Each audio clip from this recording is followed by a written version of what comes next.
Hello, everybody. I hope that this message finds you well and in good health. I have a word of encouragement for you this morning. I don't know what it is about driving in the morning, but I'm hearing God clearly. And this morning, I'm hearing him say, get up. Get up. It is a word of encouragement for people who have been feeling frustrated, people who have been interceding on the behalf of others, people who have been on the battlefield. This is especially for anybody who stands in intercession in the gap, who you've been warring for family, for friends. You've been praying to see God manifest in ways for other people. And you're watching it. You're watching God do stuff for other people in this season. And although you are happy for them, you're finding yourself kind of questioning, God, where are you at for me? Is this all that there is? I'm happy for the manifestation that I'm seeing for other people, but I'm kind of concerned and worried that what you promised me has not yet come to pass. And I wonder if it ever will. This is for people who are feeling discouraged and frustrated because they feel that their time is up, frustrated because they feel maybe there is nothing left for them to accomplish, people who are guilt ridden, who feel like you've done too much and maybe God isn't just going to give you what you thought. Maybe you're starting to think that it was just all dreams and delusions, right? Oh God, he is saying no. He says, get up. He's given me this word today. For people who are feeling depressed, spiritually tired, again, for intercessors who have been warring on behalf of others. The thing is that you are seeing manifestation, right? You are being used as a vessel to bring forth God's promises and God's platform. Some of you guys have allowed God to use you and have been poured out of yourselves, and God has shown up in some ways that people around you are saying that must be God. But you find yourself at this moment you're questioning your own call and you're questioning your own purpose. But I have a word to awaken you and to stir you this morning. God sent me as his prophet to speak this into you, to tell you to get up, that your job is not complete. It is not over. You are almost there. He says, get up. And the word that he gave me to share with you guys comes out of 1 Kings. He started off, I listened to chapter 18, and there was something about chapter 18, and this is the story of Elijah. You got to go back and read it because I'm not keeping you long today. But in 1 Kings, Obadiah, another prophet, tells Elijah that I have a hidden 100 prophets away. I've hidden them away, right? So that's very important, and hold on to that. The next thing we also see in 1 Kings 18 is Elijah having one of the most greatest victories that we know in biblical history, right? He challenges the false prophets of Baal. And what happens? He ends up, the Baal's prophets fail at being able to bring forth the manifestation of their quote unquote God. But Elijah speaks a word and fire rains down onto the altar, and everyone is now seeing the manifestation of God, right? So it's much deeper than that. You guys got to keep reading it. Read it for yourself when you get a minute. But that's the one thing. The second thing we see is Elijah, after that great victory against the false prophets, he goes forward to the mountaintop and starts to pray for rain. Now, why is that important? Because there has been a drought. So Elijah prays for 7 times straight, and has his servant going back and forth. And finally, he sees the manifestation after 7 times the number of completion. Don't give up before it's complete. So the rain comes, and then this thing I've never seen before in chapter 18. The last verse tells us, first we have the 2 victories. Fire rains down and the false prophets are proved to be false. And then secondly, Elijah prays for rain, and then he sees the manifestation of rain. So right before the rain starts to fall heavily and no longer can travel happen, God gives Elijah a special strength to go ahead. Man, that blew my mind. I've never seen it before. Go look at it. 1 Kings 18, last verse. He says God gives Elijah a special strength. So even after these 2 victories, God gives Elijah a special strength to go ahead of this rain, to go ahead of the storm, and to go ahead of the enemy. You got to read it. See, some of you guys are right there. You're watching God do some things and you're wondering, wait a minute, am I going to get caught in this? He says, no, I've given you a special strength. Push forth. push forth, right? This special strength was given to him so he can get out of the rain and not get stuck in it, and also to get a hold of ahead of the enemy. But this was the part that I really was just having just being encouraged myself in, is in 1 Kings 19. In 1 Kings 19, what do we see Elijah do right after these two great victories and after this special strength is given?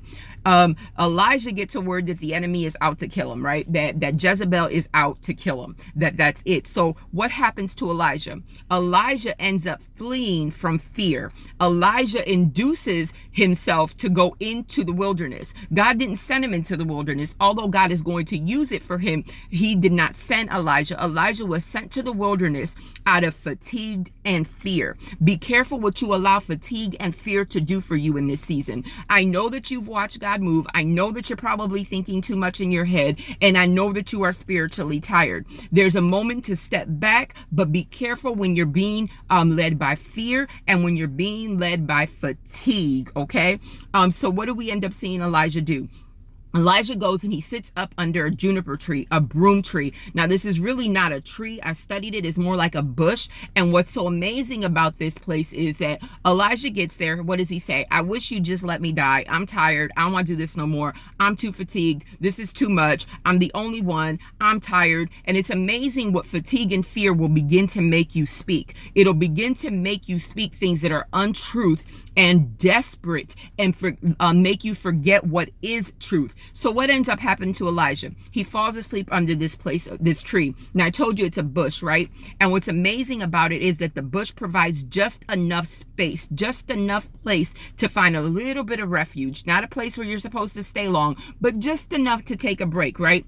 And so what happens now? An angel comes and he wakes Elijah up. Now, the angel comes twice saying the same thing. Elijah, wake up. Elijah, get up. Elijah, get up. Elijah, get up. Eat and drink, right? Because the journey ahead of you is not done. So the angel comes and he prepares it. He gives him this bread and he gives him this water twice. Right? The first time Elijah goes back to sleep. The second time Elijah gets up. Here's what I found amazing is that Elijah is being taken care of by the characteristics of the broom tree, the characteristics of where he found refuge in the midst of the wilderness. Regardless of how he got there, he literally is finding rest in the middle of the wilderness and refuge. So what happens? There's water given, which is indicative of the broom tree or the juniper tree's roots. That's a whole thing. If you're planted at the riverside, right? If you're planted and your roots are deep, you will be given the water necessary. That means within you, New Testament, within you, believers, Holy Spirit resides within you. Within you, deep within you, is the water reservoir, is the reservoir of the Spirit that wants to renew you. The second thing that he was given was bread, but this bread was on coals. And you got to study it. I don't have time. The characteristics of this tree is that the roots are actually very good for making coals. They burn a long time, and it's a contained fire.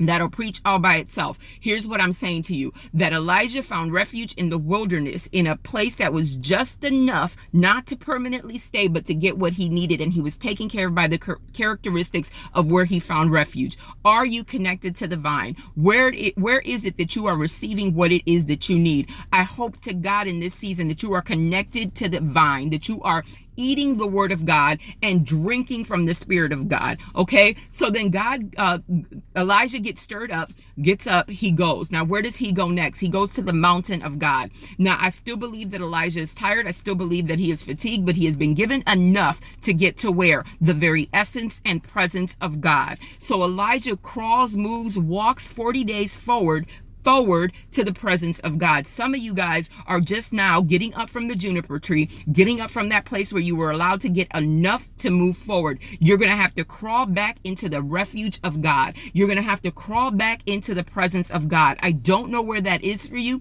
I don't know if you need a vacation, a sabbatical, or if you just need to find a place and time in your prayer closet to get back to the presence of God. So Elijah gets back to the presence of God, and he's in the mountain, and he's in a cave. He is literally in the mountain, in the presence, in the refuge place. And what ends up happening? God shows up and asks him, Elijah, what are you doing here? Elijah, what are you doing here? Elijah, how did you get here? Elijah, what's on your mind? And the great thing about this place is that when you're in the presence of God and you have a relationship with God, you can do what Elijah did. He vented. He literally said, look, I'm tired. I've worked for you. I've done all you've asked me to do out of obedience, and I'm not seeing what I'm supposed to be seeing, and I'm the only prophet left. Man, again, be careful when fear and fatigue allow you to speak, because I told you in 1 Kings 18, Obadiah had already told Elijah, look, I got 100 prophets set aside. I literally am telling you that you are not by yourself, but when you are full of fear and you are fatigued, you will feel as if you are alone. But God is telling him, he says, you know what? Go stand by the mouth of the cave. I hear you, but go stand by the mouth of the cave. What do we see next? Fire, earthquakes. We see lightning. But the Bible tells us that God is not in that. And I really believe that because Elijah has seen the theatrics and the manifestations of God so big that Elijah's like, look, I've seen this. So what does God do? Oh, he's so amazing. And I believe he is doing this for us right now. There's a small, still voice. And that's where Elijah realizes God is at, in the stillness, not in the stuff, but in the stillness, not in the manifestations always for you to have personal relationship. That's just a platform. He says, but I'm in the stillness. And Elijah covers himself and goes toward the voice. God is asking us in the stillness of his presence, will you please be real with him, and will you hear for his voice? Will you allow the stillness to minister to you? Will you recognize who he is and move closer to him? Some of you guys are so apathetic and refuse to get up from the juniper tree. Some people are sitting there feeling so sorry for themselves that they can't even hear the small whisper of God's voice. And some people are so caught up in the doing of ministry and the doing of church that you're not realizing that it's a platform and not relationship. And God is asking you to step back and be still and hear him, because your next is dependent on you being able to recognize the stillness of his voice. So then here, Elijah recognizes the stillness and he goes forth, and God asks him again, Elijah, what are you doing here? Elijah, what are you doing here? Elijah, what are you doing here? What are you doing here emotionally? What are you doing here right now? Do you not believe that I am the father of your life? Do you not believe that I've already created your end before I even started your beginning? Do you not realize, woman of God, man of God, child of God? Do you not realize, leader? Do you not realize, pastor? Do you not realize, intercessor? Do you not realize, mother? Do you not realize, daughter? Do you not realize, father, son, whomever you are, that I am not done yet? What are you doing here, Elijah? What are you doing here? Elijah again vents. Elijah again says, I'm the only one. I'm tired. I've done all you've asked me to do, and your people are doing what they want to do. And God is so cold because God didn't even respond or entertain the depressive place. He says, I hear you. I'm glad you got that off your chest. Now get up. Get up, get up, get up, get up from that depression. I call you free from depression. I call you free from anxiety. And I'm telling you that the Spirit of God is telling you to get up from that place. Why? Because God gives him an assignment. He says, you got to go forth. There's some people that you still got to train. There's some people you still have to anoint. There's some ministry that still has to be done. And because you are obedient, understand that I've already given you everything you need. Elijah, woman of God, man of God, get up.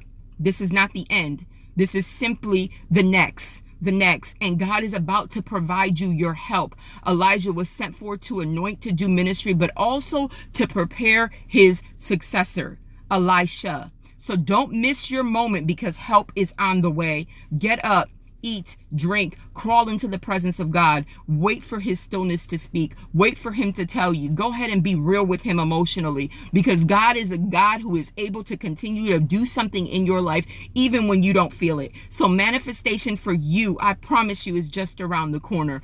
Fight to get into his presence. And I pray that God will continue to show you and give you special strength to continue in this journey. May the blessings of God continue to pursue you. Do me a favor, share this video so that others may be encouraged. Leave me a comment and know that it was for you. Go to the YouTube channel, subscribe, leave me, whatever it is that you want to leave me. I will pray with you. I will pray for you. But share, share, share, and share. You be blessed, and may God's blessings and love just overwhelm you today.